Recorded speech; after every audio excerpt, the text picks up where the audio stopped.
Fear paralyzed every single patron inside that greasy night diner as a dying man collapsed beside a glowing jukebox.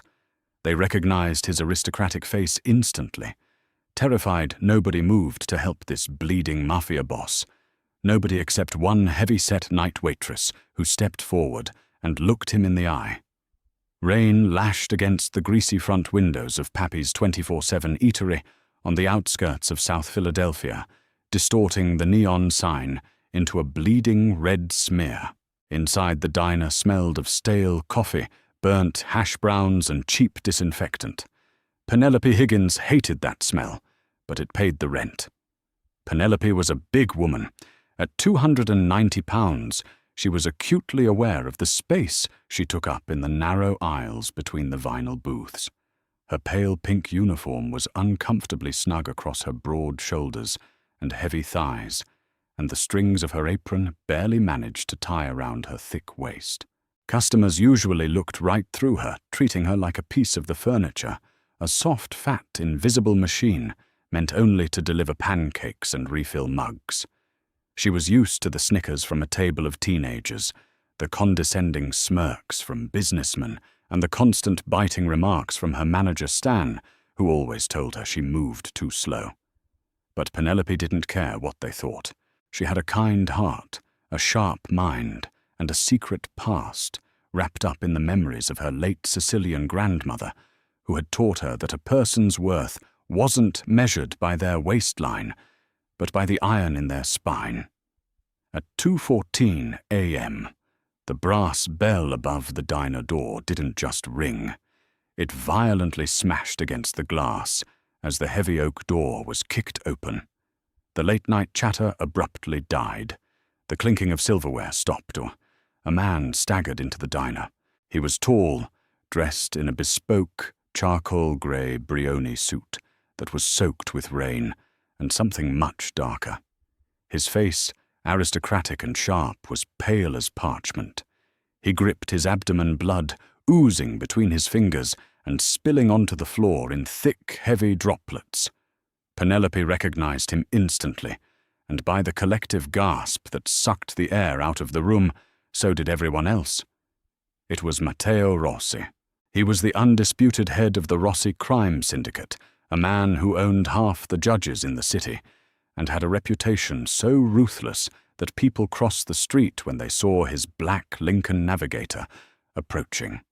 The local news had been buzzing for weeks about a vicious turf war between the Rossis and the rival Moretti family.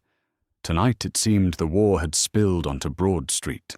Matteo took 2 agonizing steps forward and collapsed against a corner booth, sliding down the cracked vinyl until he hit the floor with a heavy thud. He left a smeared trail of crimson down the side of the table. Panic erupted, silent and cowardly. A trucker at the counter threw a $20 bill on the Formica, grabbed his jacket, and bolted out the back exit. 2 college students abandoned their milkshakes and scrambled out the front door, avoiding the bleeding mafia boss like he was radioactive. Stan, the manager, let out a pathetic squeak and ducked behind the cash register, frantically locking the metal grate over the till and crouching on the floor, trembling. No one moved to help him. To touch Matteo Rossi was to invite the wrath of whoever had just put a bullet in his gut. Matteo's vision was blurring. The edges of the diner were fading into black. He could hear the rain outside and the cowardly shuffling of footsteps as the last few patrons abandoned him to die on a dirty diner floor. He coughed a wet, rattling sound, tasting copper in the back of his throat. He had been set up.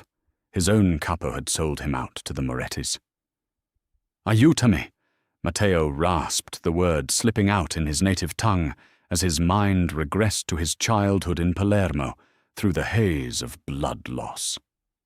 "Help me." He expected silence. He expected the cold embrace of death on a cheap linoleum floor.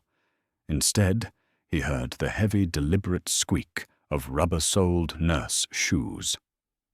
Penelope didn't run away. While Stan cowered and the rest of the world turned a blind eye, Penelope dropped her coffee pot. The Pyrex shattered brown liquid splashing across the tiles, but she didn't care. She moved with a surprising grounded urgency, her large frame dropping heavily to her knees beside the bleeding Don. Mio Dio. Penelope whispered her hands, hovering over his ruined suit. Matteo's eyes fluttered open. He looked up at the round, fleshy face of the waitress. Her cheeks were flushed red, her double chin prominent as she looked down at him, but her brown eyes were fiercely intelligent and completely devoid of fear. "Signore mi sente?" Penelope asked, her voice steady and her Sicilian dialect absolutely flawless. "Sir, can you hear me?" Matteo blinked, shocked. The last thing he expected in a rundown Philly diner was a fat American waitress speaking perfect unaccented Italian. "Tranquillo, ci penso io." Penelope continued her tone, authoritative yet deeply soothing. "Calm down, I'll take care of it." They are coming," Matteo choked out in English, coughing up a fleck of blood onto his chin. "Moretti's men. They followed." Penelope didn't hesitate.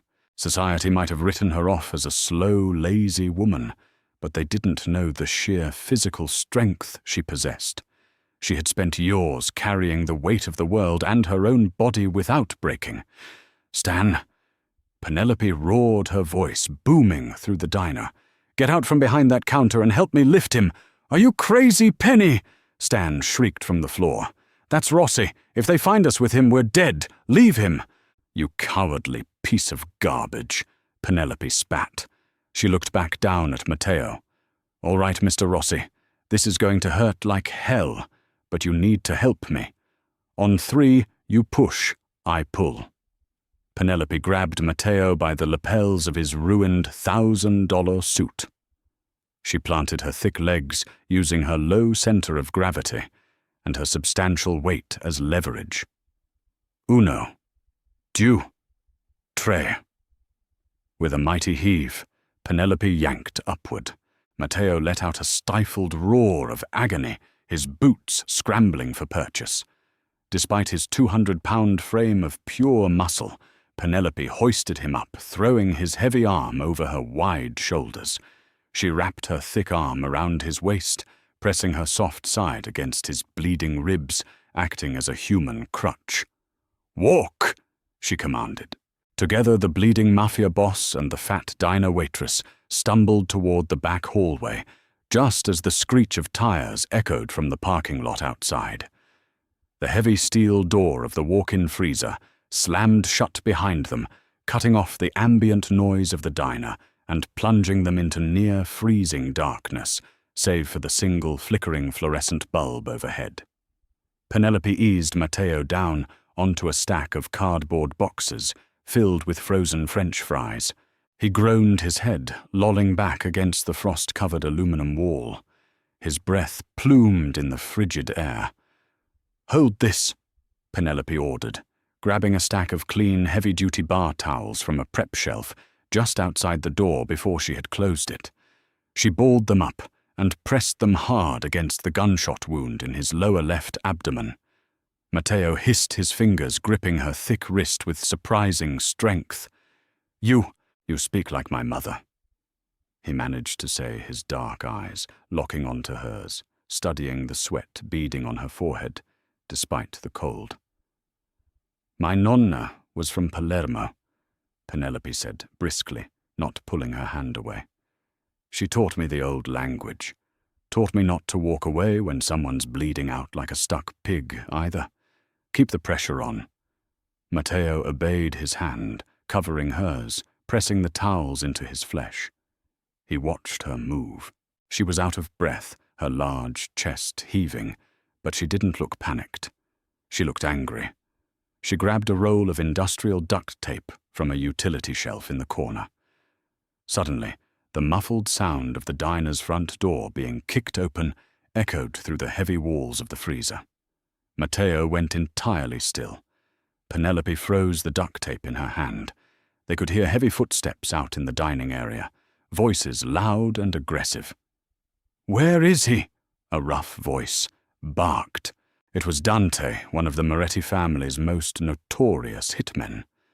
Penelope could hear Stan crying. "I don't know. He just walked in and then went out the back. I swear to God, you're lying, you greasy little rat. There's blood on the floor. It stops at the hallway." Inside the freezer, Matteo reached into his shoulder holster, his movements agonizingly slow. He pulled out a sleek black Glock 19, but his hands were shaking so violently from blood loss and the freezing temperature that he nearly dropped it. Penelope gently took the gun from his trembling hands. "What are you doing?" Matteo whispered, his voice barely a breath. "You can't even hold it," Penelope whispered back, slipping the heavy firearm into the deep, wide pocket of her pink uniform apron. It weighed her down, but she didn't flinch. "I'm going out there." "No," Matteo commanded, coughing weakly. "They will kill you. You are just a woman." Penelope looked down at him, a bitter, sad smile touching her lips. "Mr. Rossi, look at me. Look at my size. Men like that, they don't see me as a threat. They don't see me as a woman. They don't see me at all. I'm just a fat fixture in a diner. I'm invisible." Before Matteo could stop her, Penelope turned and cracked the freezer door open, slipping out into the back hallway and pulling the heavy steel door completely shut behind her. She took a deep breath, instantly altering her posture. She let her shoulders slump, widened her eyes to look terrified and stupid, and waddled out into the main dining area, holding a dirty mop she grabbed from the utility closet. Dante and another thug, a massive bruiser named Carmine, had Stan pinned against the pie display case. Dante held a snub-nosed revolver pressed under Stan's chin. "I'll ask you one more time," Dante growled. "Where is Rossi?" "Oh, my lord!" Penelope shrieked, dropping the mop with a loud clatter. The two hitmen spun around, aiming their weapons at her. Penelope threw her hands up her thick arms, trembling. She forced tears into her eyes, making herself look as pathetic, frightened and helpless as possible. "Please don't shoot. I just work here. I'm just the night girl." Dante looked her up and down, his lip curling in obvious disgust. He took in her stained pink uniform, her flushed round face, and her heavy frame. Just as Penelope predicted, his eyes immediately registered her as worthless a non-threat. "Shut up, Shamu," Carmine sneered, lowering his gun slightly. "Where's the guy in the suit who just came in here?" He ran," Penelope stuttered, pointing a chubby finger toward the back exit door that led to the alley. "He was bleeding all over my freshly mopped floor. He came down the hall, cursed at me in some foreign language, and went right out the emergency exit into the alley. Please just take the money in the register. Don't hurt me, I have a cat." Stan stared at her, utterly bewildered, but Dante pressed the barrel harder into his neck, she telling the truth. Yes," Stan sobbed. "Yes, he went out the back." Dante shoved Stan away in disgust. He looked at Carmine. "Alleyway, go. He can't have gotten far with a hole in his gut." Carmine sneered at Penelope one last time. "Clean up the mess, pork chop," he spat, before the two men sprinted down the hallway, blowing past the walk-in freezer, and kicked open the heavy emergency exit, charging out into the rainy alley. The second the door slammed shut behind them, Penelope's terrified facade vanished. Her face hardened into stone. She didn't wait for Stan to say a word. She moved with shocking speed for a woman her size, rushing back to the kitchen and ripping open the freezer door. Matteo had slipped unconscious, his chin resting on his chest, the bloody towels frozen to his stomach. "Mr. Rossi," Penelope hissed, dropping to her knees beside him. She slapped his cold cheek hard. "Matteo, wake up!" Matteo gasped, his eyes flying open in wild panic. He looked at Penelope, taking a moment to realize where he was. He was shivering violently now, the freezer's temperature dropping his core heat dangerously low exacerbating the shock from the gunshot wound. "You're alive," Matteo whispered, genuinely astonished. "For now," Penelope said grimly. "But they'll figure out the alley is a dead end soon. We don't have much time." She ripped off a massive strip of the industrial duct tape with her teeth. "Lift your arms." Matteo gritted his teeth and complied. Penelope wrapped the thick silver tape entirely around his torso, securing the bloody towels tightly against his wound to act as a pressure dressing. Her hands were gentle but incredibly firm. As she leaned over him to wrap the tape around his back, Matteo felt the soft, warm curve of her stomach pressing against him. In his freezing, dying state, it was the most comforting, grounding thing he had ever felt. He could smell cheap vanilla lotion and the faint, nostalgic scent of fried onions on her skin. "Why?" Matteo breathed, his dark eyes searching her face. "Why are you risking your life for me? You know who I am." "Because a man shouldn't die alone on a dirty floor while people watch," Penelope said, simply tearing the tape and smoothing it down. "And because my nonna would haunt me if I let an Italian man freeze to death in a fry cooler." A weak, breathy chuckle escaped Matteo's lips, followed by a wince of pain. He reached up his bloody hand, weakly grasping the lapel of her pink uniform. He pulled her slightly closer. "What is your name?" "Angelo mio," he asked softly. "My angel." "Penelope," she replied, her voice softening for the first time. "Penelope Higgins." "Penelope." He tasted the name. "When I get out of this, I will not forget you, Penelope."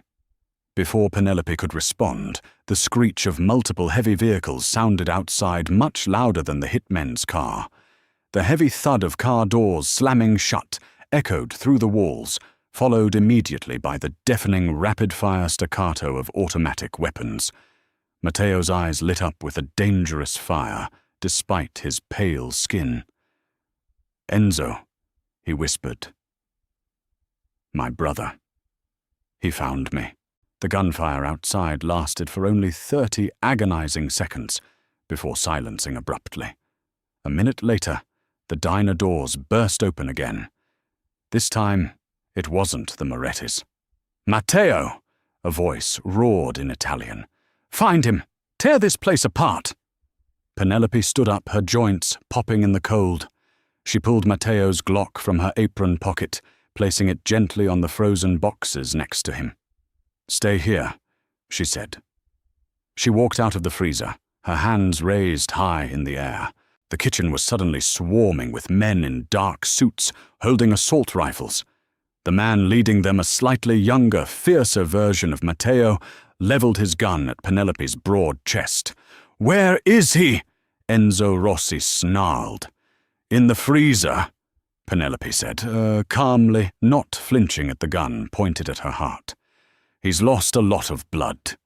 He needs a hospital right now, or you're going to need a priest." Enzo stared at the fat waitress in the pink uniform, then pushed past her into the walk-in. "Fratello!" Enzo cried out. 10 minutes later, Matteo was loaded into the back of a heavily armored SUV, surrounded by a dozen of his most loyal men. As they secured him, he weakly pushed Enzo's hands away and pointed a bloody finger toward the diner door. Penelope stood on the curb in the freezing rain, her arms crossed over her chest, shivering as she watched them leave. Her apron was covered in a massive smear of Matteo's blood. Enzo walked over to her.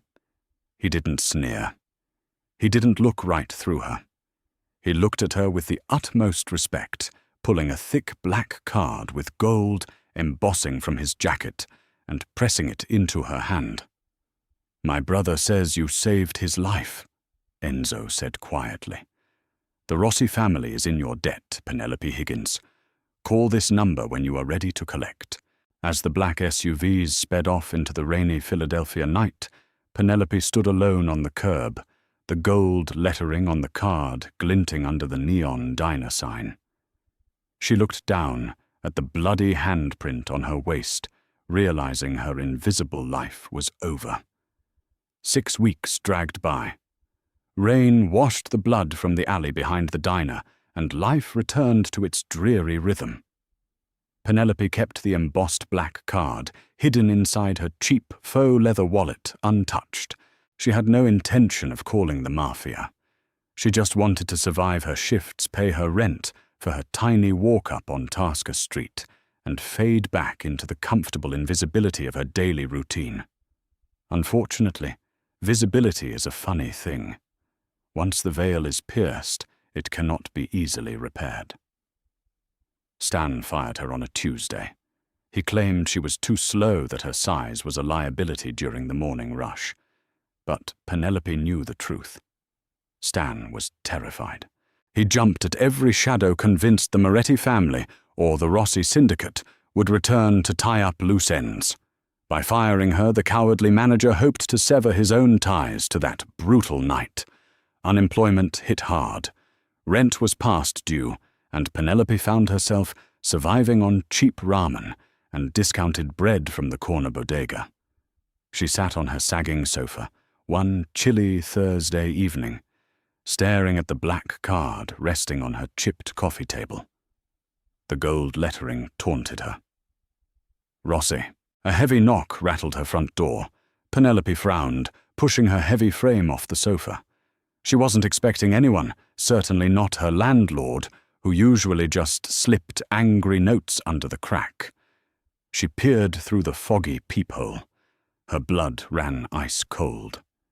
Standing in the dim hallway was Dante, the Moretti hitman, with the snub-nosed revolver. Beside him was Carmine. They had realized her deception. Word on the street had likely confirmed that Matteo Rossi was recovering privately at his estate, heavily guarded, which meant he had survived the night he visited Pappy's diner. The trail had led right back to the fat waitress who played dumb. "Open up pork chop." Carmine's muffled voice slithered through the cheap wood. "We know you're in there. We just want to have a little chat about the night you suddenly forgot how to speak English." Panic seized her chest, but Penelope swallowed it down.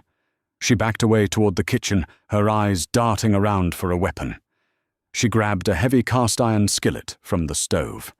It was small comfort against guns, but she wasn't going to die cowering in a corner.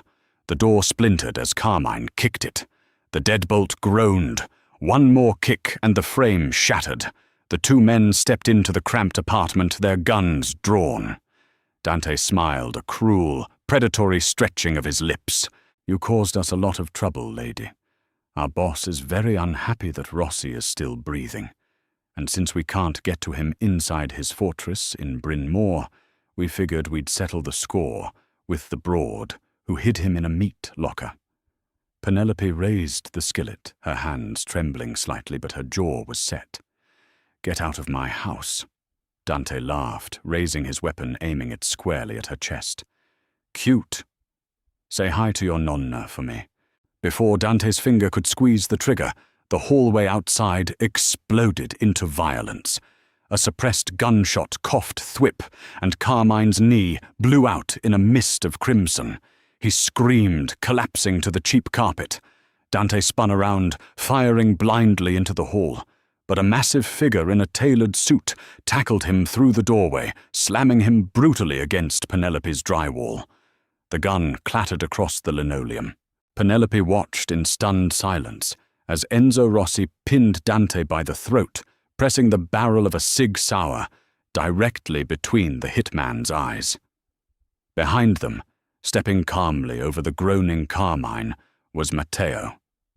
He looked entirely different from the dying man in the diner. He wore a flawless navy blue canali suit, a silk pocket square tucked neatly over his chest, his dark hair perfectly styled. The only sign of his recent brush with death was the slight stiffness in his posture and the silver-handled cane he leaned on. "I told you I would not forget you, Penelope," Matteo said, his deep, rumbling voice filling the tiny apartment. He looked at Dante with absolute disgust. "Kill them both. Leave the bodies in Moretti's driveway." "No," Penelope shouted, shocking everyone in the room. Matteo raised an eyebrow, motioning for Enzo to pause. "No. Not in my apartment," Penelope said, her chest heaving, the skillet still gripped tightly in her hand. "I won't have their blood staining my rug. My deposit is already completely gone." Matteo stared at her for a long, silent moment. Then a rich, genuine laugh erupted from his chest. It was a beautiful sound, warm and entirely unexpected. He looked at Enzo and nodded. Enzo hauled Dante to his feet, dragging him and the whimpering Carmine out of the apartment by their collars, tossing them to a crew of waiting men in the stairwell. Matteo stepped closer to Penelope, gently taking the heavy cast-iron pan from her hand and setting it on the counter. He looked down at her, his dark eyes tracing the soft curves of her face, the flush of her cheeks, the fierce, unyielding fire in her brown eyes. "You never called the number," Matteo observed softly. "I don't want Mafia money," Penelope replied, crossing her thick arms, trying to ignore how intensely he was staring at her. "I did what I did because it was right, not for a reward." "I know," Matteo said, his voice dropping an octave, stepping into her personal space. "That is exactly why I came to find you. The men in my world are loyal to my power, my money and my guns. You had nothing to gain and everything to lose, yet you stood between me and death. You carried me. You hid me." He reached out his warm, calloused fingers, gently touching her cheek. Penelope shivered. No man had ever touched her with such reverence. Usually men looked at her with disgust, or ignored her entirely, viewing her size as a barrier to humanity. Matteo looked at her as if she were a goddess carved from marble. "Pack a bag," Matteo commanded gently. "You are not safe here anymore. The Morettis know who you are. From this moment on, you are under my protection." "I can't just leave my life," she protested, though her heart was hammering against her ribs. "What life?" Matteo asked, looking around the dilapidated apartment. "The job that fired you, the landlord who ignores you, the city that walks right past you. Penelope, you saved a king. It is time you lived like a queen." The Rossi estate in Bryn Mawr was a sprawling, gated compound of limestone and wrought iron. It was surrounded by ancient oak trees and heavily armed guards. For the first 2 months, Penelope felt like an imposter. She was given a massive suite with a huge bed silk robes that actually accommodated her wide hips and access to a private chef. The chef wept with pure joy when Penelope began teaching him her authentic Sicilian family recipes. Matteo was a constant and intoxicating presence in her new life. He did not hide her away like a shameful dark secret. Instead, he paraded her proudly. Their first public appearance was at a charity gala hosted at the Grand Union League of Philadelphia.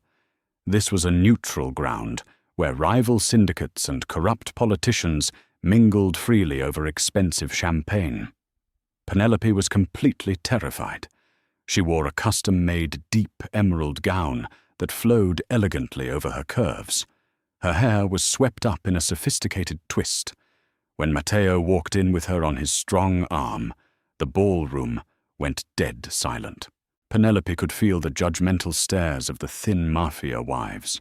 She heard their vicious and cruel whispers perfectly well.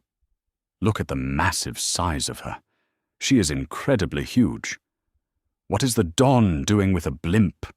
Is this a sick joke?" Penelope wanted to shrink to look at the floor and to make herself as invisible as possible. But Matteo tightened his grip on her thick waist. He leaned in close, his warm lips brushing her ear.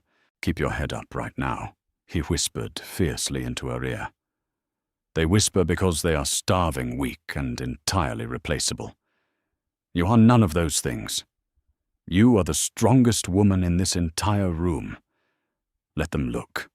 Penelope took a deep breath, squaring her broad shoulders. She lifted her chin confidently, locking eyes with a sneering socialite, until the smaller woman looked away in absolute submission. Matteo smiled proudly, kissing her cheek in front of the entire underworld. That night marked a massive shift. The Rossi family men treated Penelope with absolute reverence. They called her Donna Penelope. They opened doors for her, asked her advice, and respected her sharp mind. But the Moretti family was not finished yet. A peace summit was arranged exactly 3 weeks later. It was held at a private high-end Italian restaurant in Center City. Matteo Enzo and Penelope attended meeting with Don Moretti to negotiate a permanent ceasefire. The tension in the room was completely suffocating. Penelope sat quietly at the grand table sipping her cold water. She noticed things that others missed easily. She was very used to observing people while fading into the background. She watched the Moretti servers closely. They were sweating profusely.